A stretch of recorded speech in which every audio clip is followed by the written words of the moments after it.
Magandang araw po sa inyong lahat mga kapatid, ating mga kasama sa ating social media Apostolate na Lags. Kumusta po kayo sa araw na ito? Ngayon po ay huling araw ng pagdiriwang ng Pasko na pagsilang ng ating Panginoon.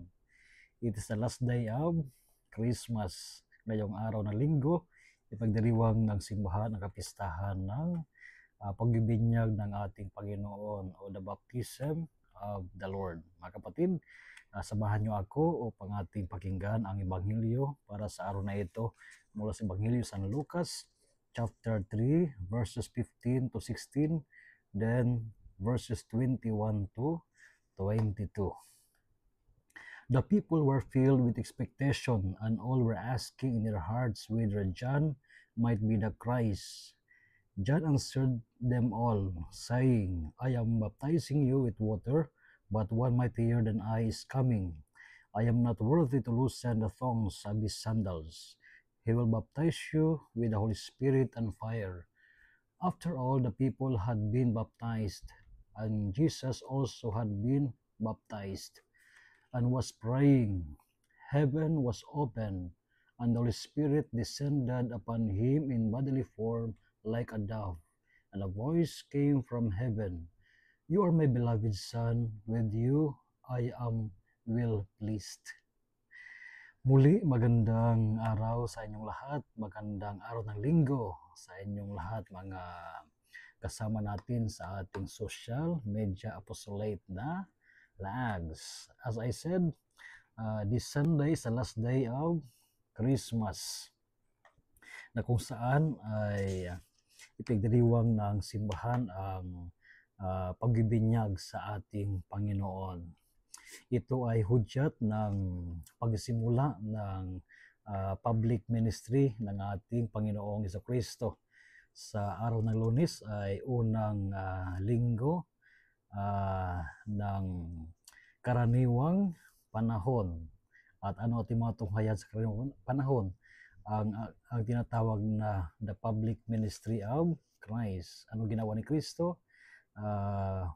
Pagkatapos ng kanyang pagtanggap ng binyag, siya ay nagsimula ng kanyang misyon ng pagpapalaganap sa paghahari ng Panginoon. Siya ay nangaral, nagpagaling ng mga may karamdaman, nagpalayas ng demonyo, at gumawa ng mga himala upang sa gayon ang lahat ng sumampalataya ay magkaroon ng buhay na walang hanggan. Mga kapatid, sa araw ng Pasko, mayroon tinatawag na tatlong epipanya o tatlong pagpapahayag ng Panginoon, na pagkahalagang pagpapahayag. Una ay ang pagpapahayag ng ating Panginoon sa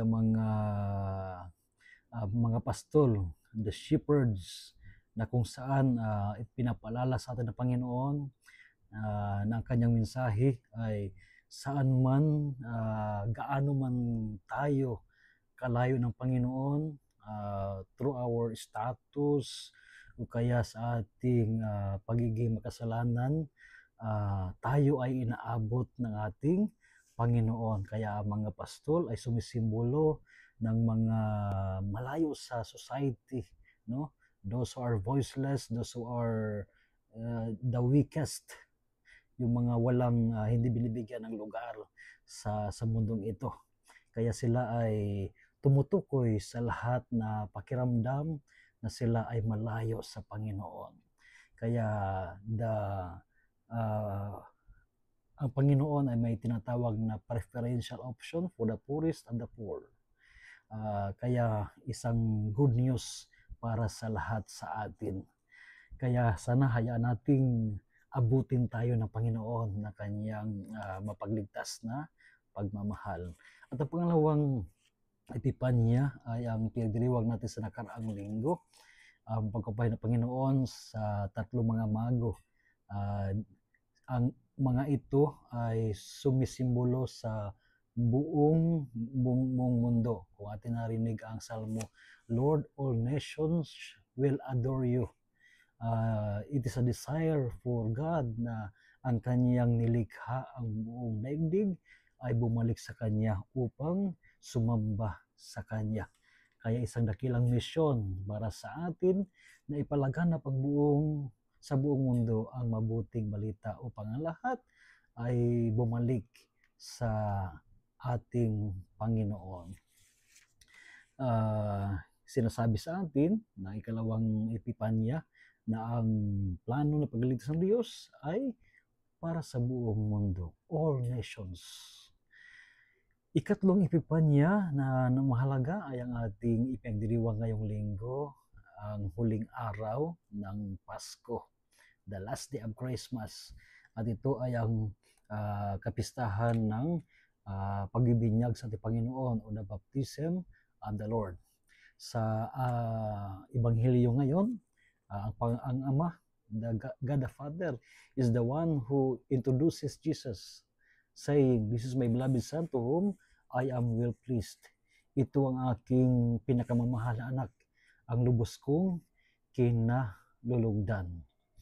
Mga kapatid, sana ay buksan natin ating puso sapagkat si Kristo ay isinilang na sa mundong ito.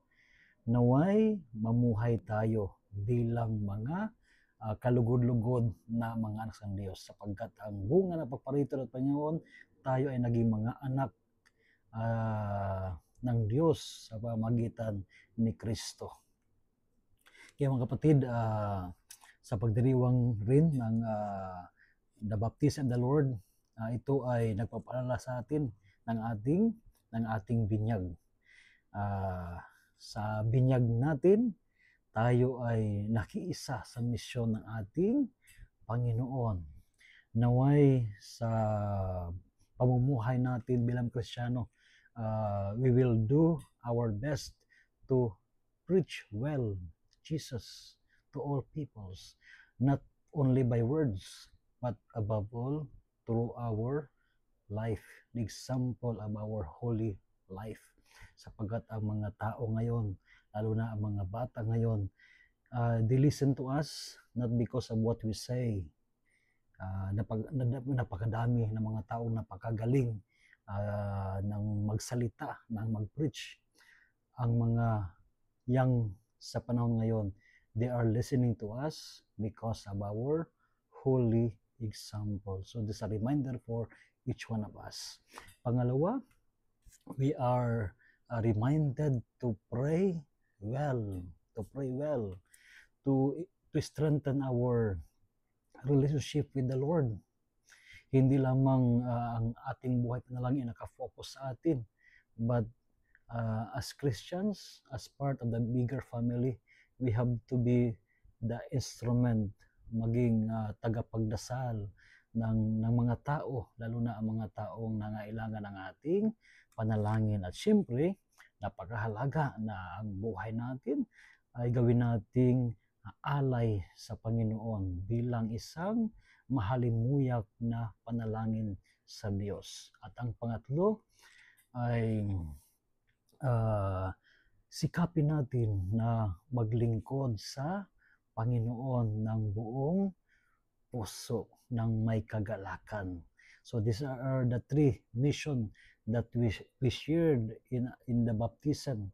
Ang ating natanggap, no, sa misyon ng ating Panginoong Jesucristo. Naway sa ating paglilingkod, pagdarasal, at sa ating pangangaral, naway huwag tayo matukso, sapagkat minsan sa buhay natin, sa ating pagsusumikap, hindi natin namalayan na tayo ay nagiging kilala, nagiging sikat. No? Sana ay huwag natin kalimutan, tulad ni San Juan Bautista, na tayo ay mga instrumento lamang ng ating Panginoon. Sabi ni San Juan Bautista sa kanyang sarili, "I am not the Christ." So let us not claim that we are Christ, but let us manifest Jesus sa ating pangaraw-araw na buhay. At pangalawa na sinasabi ni San Juan Bautista, he must increase, I must decrease. Napakahalaga po ito sa buhay natin bilang mga Kristiyano.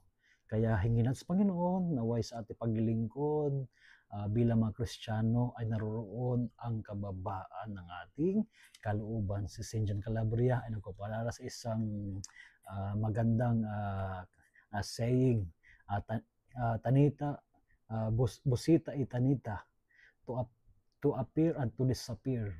Sana ay magsumikap tayo sa buhay natin na bilang Kristiyano, anuman ang gagawin natin, maging sa larangan ng social media, hindi ang ating sarili ang napaparangalan. Higit sa lahat, ang Panginoon at wala nang iba. May the Lord may continue to bless us, and let's remember that only the season ends, no?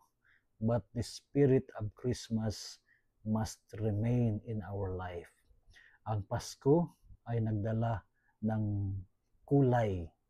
Sana ang kulay ng Pasko ay sumalamin sa buhay natin sa pamagitan ng pagbibigay ng inspirasyon sa ating kapwa.